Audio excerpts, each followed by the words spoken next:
Hey guys, it's Saturday. It's 2 minutes before noon on the East Coast. It's July 2nd, 2022. There are, of course, baseball games because I think there's an All-Star game and maybe a break coming at some point. At some point, I'll look into the future. But there's a lot going on today. There's 17 games. I've got major busy day doing manual labor today. So I'll be listening to some of these games, and I guess it's a good idea to, hey, get this thing ready and take a look at some teams you might want to play today and look at the algorithm. So I already tried to do a video for like 15 minutes. I just kept talking and talking and talking because I found a bunch of problems I wanted to fix. And I was just explaining so much. I was like, you know what? Nobody could watch this. This is just, I got to get my thoughts in ducks in a row here. I do have my ducks in a row because I went through that process. So here's what I can say. What the algorithm's pretty good at, especially, you look at yesterday, things at higher margins tend to be more predictable. St. Louis lost a close one. Seattle somehow loses to Oakland. Washington, I don't think should have been favored. And I'm going to discuss the Washington game as we go over today. Boston loses a close one. There were some wins. It's not a terrible day, not perfect, whatever. It is what it is. But when you're looking at today, so where do you want to focus and why? And quickly, there's a Yankees doubleheader, which has some interesting potential bad pitching for the opposing team in at least one of those games and maybe both. Boston, a very distorted matchup where it really likes Boston because of the pitching matchup, and I believe it's Alex Cobb on the Cubs. And this game, I feel like it's doing it wrong, and I'll explain why. And anyway, so it's up at the top here. It's apparently Yankees, Milwaukee, Yankees. That's a doubleheader. Atlanta, Boston, Colorado over Arizona, Minnesota, Kansas City even, but that's 8% margin. But you do see 4 underdogs on here at Tampa Bay, St. Louis, and Texas. I want to also show this in a different format. So, for example, I want to grab the teams in this order that we have right now, and I'll put them over here. And now I want to show you when you sort this descending by power instead of margin. And power is representing the strength of the given team with all of its factors that we're caring about here in our matchup sheet, and all of our pitcher percentage and lineup factors and runs allowed and all this stuff. It rolls into what their total team power is based on whatever distribution we decide to have for those variables. Well, I wanted to sort by that because it's an interesting look. Like if you look at yesterday, this is what the look is when you sort by power and not by margin. And it's interesting because it shows where strength is. And even though the margin might be lower, you kind of understand. Since I still don't know why it was favoring the Angels. I can't figure that one out either. That doesn't make any sense to me. Look, they're terrible underdog. I don't get it. I don't get it. It must have been a weird pitching matchup or something. But anyway, I like this look for a couple of reasons. So you glance at the margin this way, but you're looking for power teams to begin with. And also, when you sort this way, I mean, look at what happens with runs. The Dodgers get to 5 yesterday, and Atlanta, I mean, right there along the projections gets to like 9. So I don't know, just an interesting look to do it that way. Now, looking at it in that format today, you do see the Dodgers up on top at a better line because they're playing a better San Diego team today than yesterday, it seems, meaning the starter for San Diego, Yu Darvish, better pitcher. That makes a lot of sense. So it's a tougher favoring the Dodgers, but Tyler Anderson pitching phenomenal and really better. So that's how it's interesting to see like a really good Dodger team beats a very good San Diego team, supposedly in this scenario. And that's why you get a better line. So interesting looks on both fronts. Should we, if we craft a round robin bet or something, I just don't have time to do it today, really. I'll do it, but I'll post it up in the Google Sheet, which is here for those who subscribe. Because I want to end the video. I don't think you guys want to talk forever about stuff. And if you want access to see as these things get confirmed and we get all the wind and weather in here, because I will do that before I put on protective equipment and get all moldy. I will be doing that. So that'll basically get done. And good luck, everybody. If you do one thing today, I said the L word. I like this Boston situation. I was looking over this game, and of all the games, I really kind of liked what was going on here because Alex Mills, sorry, not Alex Cobb, Alex Mills. You can use his last year's stats are actually more helpful to him. This year's stats, he's got a 9.87 ERA. I almost wanted to leave this because look at what this does. Is Boston doesn't move around, but now all of a sudden they put up 8 runs, and the over/under is 10 here in this game. I think the wind is 7 miles per hour. I think I updated that game's wind right here. 7 miles per hour, right to left. And supposedly Alec Mills gets hit like crazy there. And I see this 8 in this scenario, and I'm like, all right, well, team runs Boston. You only have a -138 line. You could do like Boston -2.5 or something nutty, right? Because the Cubs bullpen is also a disaster. So this game feels like something to load up on Boston with. But when I say the L word, I put the curse of death, I'll forget everything. So, but the algorithm says this too. So in that case, the algorithm agrees. And so the other thing was, I know it says double up on the Yankees, but look at the terrible line for the Yankees here. This line's a little better, but I think that's the second of the doubleheader, and I don't know what confirmed lineups are yet, yada, yada. Do you also bet the Dodgers? It says yes. Where else is there crazy extreme stuff? What's going on down here? Why is Milwaukee supposed to put up 8? Because they put up 19 yesterday, maybe? Let's find out. Well, Milwaukee,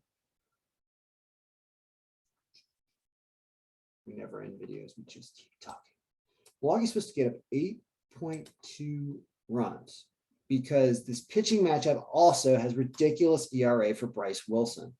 And there's just a lot of orange and disaster here for Pittsburgh. And it's just an overwhelming, and there's still a lot of runs in this game because there's crap here. So if Pittsburgh can actually hit the ball, what's the weather in Pittsburgh? What's the weather in the Steel City? The weather is going to be looked at in the daily lineup sheet. So you can see we're not done working today yet, even though we've got so much to do. 2%, 81.7 out. Uh-oh. Sounds like runs.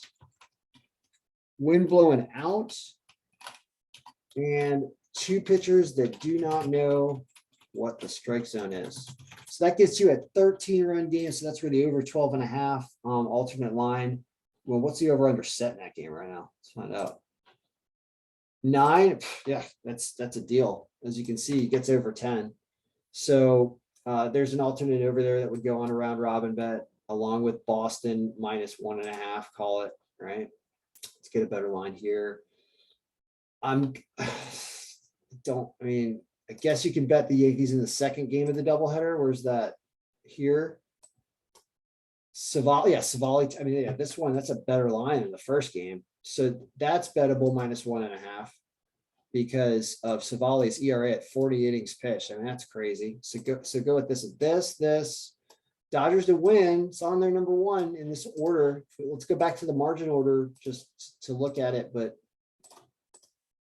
yeah, Boston. Yeah, this is the first Yankee game, which I can't do anything with that line. So it's this. Milwaukee's over, and the over in this game. Yeah, the Milwaukee over. This Yankees. We haven't looked at Atlanta yet. Dodgers, we said, because of the team power. Right? So we're here, like this. Here. Kansas City is pretty high up here for an underdog, but their power is really low. See that? See that 5% power means scary. And same with the Colorado one, right? So why is that? Why is that scary? And that's why I want to look at it like this. I want to look at it like this and then glance at the margin. I want the most powerful teams of the day that I want to take, and I want to then decide whether I like their matchup or not. That's the way I want to look at this. Because it puts Colorado way down here in that order. See how it puts these 2 teams way down here? That's important when you're thinking about wagering, what order you're looking at the sheet in. So in that case, let's look at the Minnesota-Atlanta game, and that's about it. Because this is the rest of these are really low margins, as you can see. So I like these top games, and I like the fact that it has moved. Why did it move Milwaukee down? Interesting. The comparison moves them down probably because of the pitching matchup screwing up their power. and Aaron Ashby losing a lot of games. Interesting. I like why that's doing that. So it's saying, yeah, Pittsburgh's terrible, but Milwaukee's got their own issues here. And when you have your own pitching issues, you can lose a game in baseball. So I instead of like, I love the over because of what that's doing there. Love the alternate over here. That's my favorite alternate over of the game. We'll get of the day. We will get our total projected I scores done when I get all the weather done. But as you can see, there's 13 right here. And I mean, we got to cut this video off eventually, right?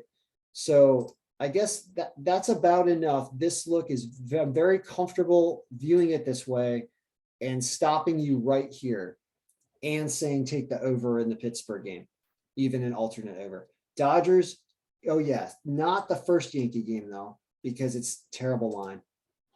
Oh, we didn't look at Minnesota and Baltimore. I can't say I certify that without looking at the game. Minnesota and Baltimore. Minnesota and Baltimore. Where are you guys? Where are you at? Here's Minnesota, Baltimore. Okay. Jordan Lyles, 4-17 better days. Sonny Gray pitching excellent. So that's why it likes it so much. Lineup factor is about the same. Could Jordan Lyles pitch a good game and keep the runs down in Minnesota? Don't know what the weather is. That's not a dome. That's also a day game. The margin's 11%. The line is kind of bad, but they're supposed to win. Apparently they're supposed to cover also, but they are at home. Well, I guess to win, you can't go wrong there because everything's saying they win that game. I don't know about runs, right? So I guess it's more of a win on that one. So that is okay, but I'm okay with where it is. I mean, the odds makers have it up a little higher, I think, than where we do, because only the Yankee game is higher for the odds makers, and this Milwaukee game is kind of close. But as you can see, we moved that. Watch Pittsburgh accidentally win a really high scoring game. Then you'll understand what the algorithm really can do. If that happens, because the algorithm is pointing that out by obviously showing this, right? We'll get through all the games eventually, but to predict 13 runs in a game, or 13 something more, it's interesting. And is there any way you can give it to Pittsburgh? I don't know. It's one of those where Pittsburgh gets to 10 and beats them 10-9 or something that happens because they just hit Ashby a lot. It's tough to have the algorithm reflect that, but that's the other way that game goes when they lose, is probably a very high scoring game. It's not a low scoring game. So what else do you want to talk about? I want to look at there's one other game, that Atlanta game, correct? Atlanta and Cincinnati, 6-2. Spencer Strider pitching well. Tyler Mahle on a bad team, bullpen situation, whatever. What's the weather in Cincinnati? Because that actually does matter for runs. The answer to that is 2%, 88.6 miles per hour. It's hot and the wind is slightly blowing out. So that spells a lot of runs. As you can see, it moved the game to 8-2 from 6-2. So it still doesn't give Cincinnati any more runs, but it gives Atlanta more runs. The line is only -180, so it's saying you can do your alternate under even, or alternate run line. Sorry, of like Atlanta -2.5 if you wanted to really get paid, but Atlanta -1.5, that standard run line bet is going to pay probably a little better than even money. So it does go on there. So I agree with what the algorithm is doing with all these games. And you can see that while I'm not cutting off the main games at 10% margin, I'm actually including a game that is not at 10% margin at number one. One, because they're home, and also because their power is the strongest of the day. So, if the team with the strongest power of the day cannot win, then the algorithm does not work right. Not just on a daily basis, but on a longer term basis. If the number one pick is not winning usually, then something's wrong with our power and margin, right? Well, if you look at it in this view, we start going backwards in time. Has the number one pick won when you're looking at raw power? Okay, every day, let's check. Yesterday, yes. Day before, no. Day before, no. But and the team with a better margin did win. So there's a no. So let's keep an eye on that. All right, 8% margin lost. No. Yes. No. Yes. Yes. Yes. Yes. Yes. Yes. No. No. No. Yes. Yes. Okay. I'm kind of okay with the number of yeses there. Not extremely happy, but kind of okay with them. I did see a couple of days where there was a loss and then a bunch of wins, meaning where you should pay attention to that margin. But I'm okay with the number of yeses, kind of, that were out of there. And at least that's a good enough for me. So sorting by power and looking at this is going to probably lead to better outcomes. And avoiding Milwaukee and taking the over. All right, guys. I'm off to work. So good luck, everybody. May all your picks be winning.